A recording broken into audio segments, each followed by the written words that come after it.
Welcome back to Market Matters Media, where we delve into the intricate web of global affairs that affect us all.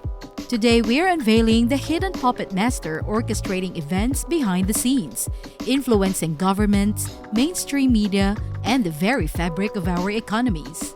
If you find this content intriguing, don't forget to hit the like button and subscribe for more eye-opening revelations. The most influential figure in the contemporary world is not the high-profile politician, a tech billionaire, or a world-renowned cultural icon.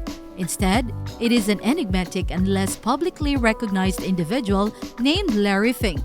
While his name may not be familiar to most, his impact on global affairs, economics, and politics is undeniable. Larry Fink is the driving force behind BlackRock, an asset management giant that controls an astonishing $10 trillion in assets, a sum nearly equivalent to half of the entire United States gross domestic product, or GDP. In this exploration of Larry Fink's influence and the reach of BlackRock, we will unveil the layers of power and control that extend beyond mere financial management. BlackRock, on the surface, may appear to be just another asset management firm, but beneath the surface lies a web of influence that stretches far and wide. Its power and control have left an indelible mark on various facets of our world, from the financial markets to governments and even the media. One of BlackRock's most significant contributions to the financial landscape is its dominance in the world of index funds. In the wake of the 2008 financial crisis, a shift occurred in investment strategies, with passive assets like index funds gaining widespread popularity. BlackRock capitalized on this trend and became the predominant player behind index funds, accumulating substantial profits along the way. Today, they are a driving force in shaping investment trends and market dynamics. Beyond their financial prowess, BlackRock's influence extends to the realm of global politics and geopolitical conflicts. A prime example of this is the Russia-Ukraine war, a complex and contentious international crisis.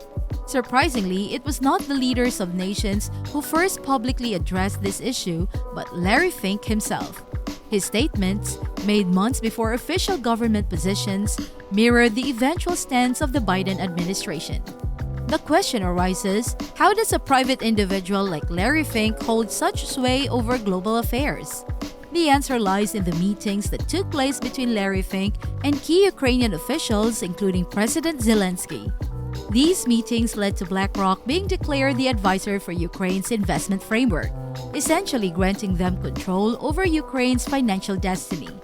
Moreover, a groundbreaking agreement was reached, announcing BlackRock's role in Ukraine's economic development, with Larry Fink expressing a desire for a fair and just return.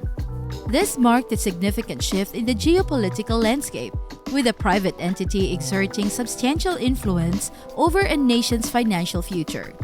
While Ukraine's case is a stark example, BlackRock's influence in governments extends well beyond this. Government officials with ties to BlackRock have assumed pivotal roles in shaping policies and decisions.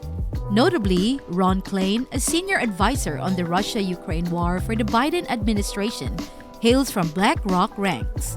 This revolving door between BlackRock and government positions creates a potential conflict of interest, as these officials may prioritize BlackRock's interests over those of the nation. The pandemic introduced a new dimension to BlackRock's influence as the Federal Reserve sought Larry Fink's advice.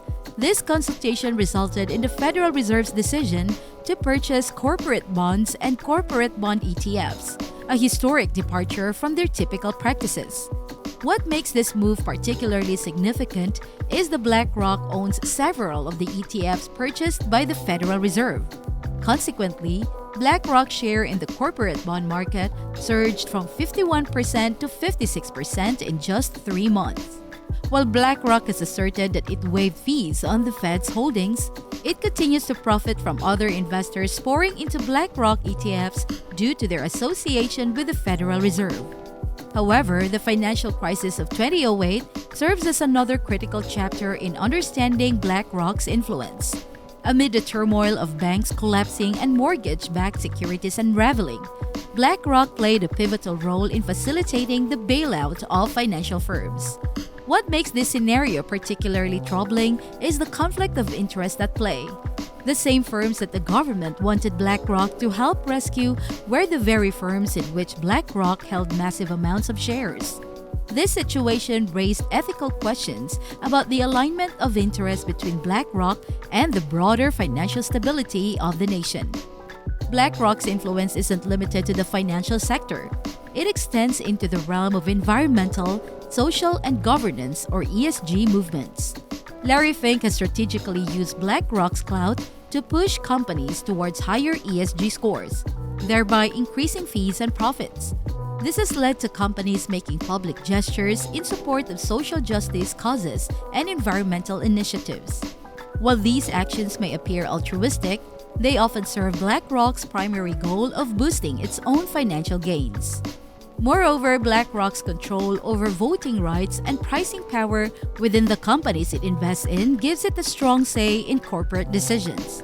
This influence often prioritizes profit over the quality of funds, potentially compromising the interest of investors and the broader market. Another alarming facet of BlackRock's power lies in its control over data through its proprietary investment software platform, Aladdin. Aladdin is a behemoth that manages an astonishing $24 trillion, equivalent to a quarter of the world's GDP.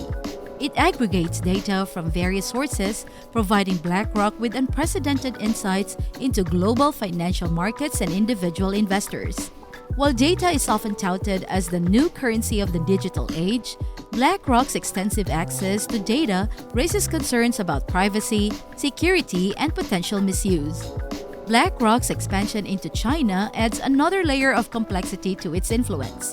It became the first company to operate a Chinese mutual fund business, a move that has sparked concerns about national security interests and data security.